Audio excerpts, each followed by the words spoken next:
La Chine envoie-t-elle du matériel militaire à la Russie? Le magazine américain Politico a mené l'enquête et pour lui, Magali, les conclusions ne font aucun doute. Oui, alors Politico s'appuie sur les relevés des douanes pour essayer de retracer le parcours des expéditions chinoises. Et sur la période de juin à décembre dernier, le journal affirme que oui, la Chine envoie donc des fusils d'assaut, des pièces de drone, des gilets pare-balles à la Russie. Ce qui explique en fait l'article, c'est que la Chine joue sur l'ambiguïté en livrant des matériels à double usage, usage civil et militaire. Alors à l'exemple de ce fusil chinois qui est en fait inspiré du M16 mais qui est étiqueté fusil de chasse civil qui avait été déjà utilisé par les forces paramilitaires, c'est ce qu'explique le journal.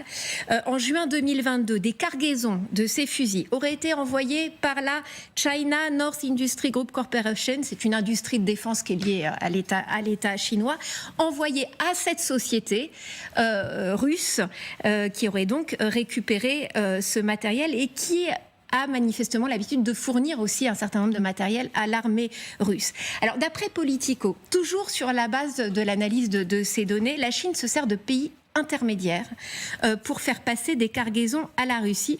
Alors épingler notamment la Turquie et les Émirats arabes unis, par lesquels auraient transité, notamment en fin d'année dernière, plusieurs tonnes de gilets pare-balles, des expéditions aussi de pièces de drone, donc des batteries, des caméras.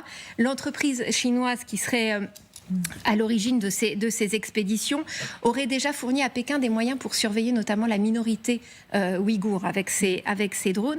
Alors, il n'y a aucun commentaire de la part des entreprises qui sont épinglées par l'article, mais évidemment, tout ça conforte le discours américain qui, vous le savez, depuis plusieurs semaines déjà, accuse, ou en tous les cas soupçonne très ouvertement les Chinois de livrer du matériel militaire à la Russie. C'est bien pour montrer que la Chine est sous surveillance. Merci Magali, c'est toujours très intéressant. Marc Chassillan, très joli fusil de chasse.